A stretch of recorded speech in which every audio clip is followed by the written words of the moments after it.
Hello everyone, it's Evan still filling in for Kurt Goodsell on WJTS Sports. The Dubois County Bombers held on for a 2-1 win as they wrapped up the regular season last night in Owensboro. The Bombers finished with a 22-23 record on the regular season and will play the Owensboro Oilers again tonight at League Stadium to kick off the Ohio Valley League playoffs. Season ticket holders will get in free by showing their passes. Jasper High School tennis coach Scott Yarbrough was named the District 5 Coach of the Year by the Indiana Coaches of Girls Sports Association for this past spring season. Yarbrough helped the Lady Wildcats to a number 3 state ranking and an appearance in the semi-state. 5 tennis players from Jasper secured first place finishes last weekend at the Center Grove Suntan Open in Greenwood. Eli Sang and Noah Moss won the boys 18-under doubles bracket, while Emma Yarbrough and Maria Leakin claimed the title in the 18U girls doubles division. Josie Yarbrough finished first in the girls 10U singles division. The Jasper Babe Ruth 14-year-old regional tournament got underway Wednesday night at League Stadium in Huntingburg. 12 teams from 6 states took part in the opening ceremony and icebreaker at the historic ballpark. The event was highlighted by the celebration singers singing the national anthem and other patriotic songs. The Knights of Columbus Council unfurling their giant parade flag, and Jasper and Indiana Hall of Fame coach Terry Gobert addressing the players, coaches, and crowd. The tournament is being funded in part by a grant from the Dubois County Tourism Commission and sponsored by Jasper Youth Baseball and 77 local corporate and individual sponsors. We caught up with Keith Laswell, the state commissioner of the Ohio Valley Babe Ruth Tournament.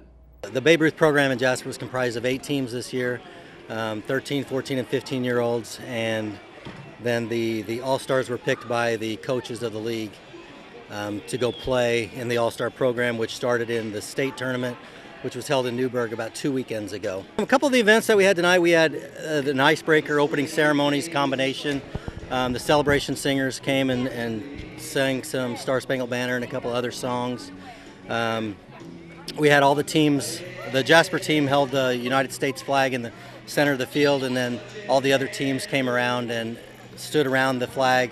They were introduced one by one, the team was, and they had submitted a 2-minute or so bio of their city where they represented, the state that they represented, and they came out, stood around the flag as the Star Spangled Banner went, and after that we had a meal for all the parents, fans, coaches, players, everybody here, and then they had a couple of icebreaker games, and we thought that it would be kind of cool.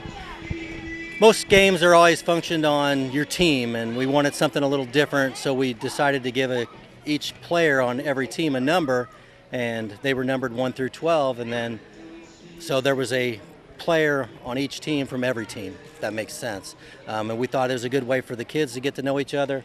They're going to be spending a lot of time together in the next 3 or 4 days. So maybe tomorrow when they get to the fields, they see somebody from a different team, they can go up and they know that person by name, and it was kind of a neat little thing that we thought. And I think they seemed to enjoy it.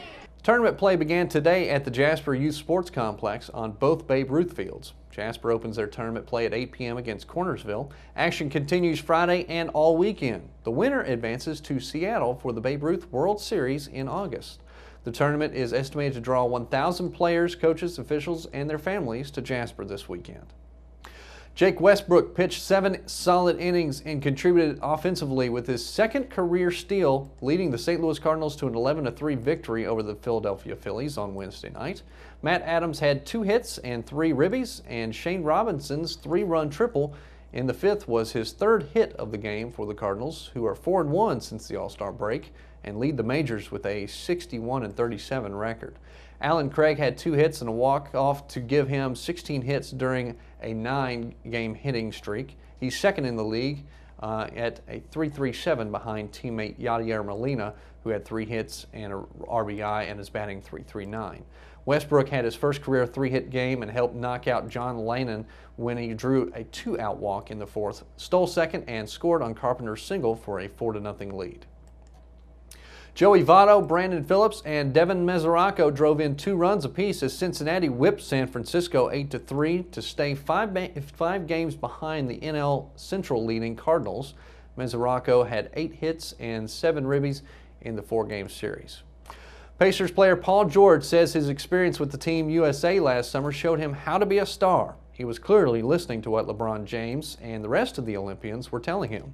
Last year, George was one of several young players brought to Las Vegas to practice against the United States Olympic team. He followed with a breakout season to help the Indiana Pacers reach the Eastern Conference Finals. George returned to Las Vegas this week as one of a handful of promising young players is expected one day to take over for Team USA. Almost every Olympian from London is sitting out the 4-day camp. George says he's trying to pass on some of the lessons he learned to the new faces this year. Indiana State University will be welcoming back Larry Bird in November to dedicate a 15-foot tall bronze statue of him outside the school's basketball arena.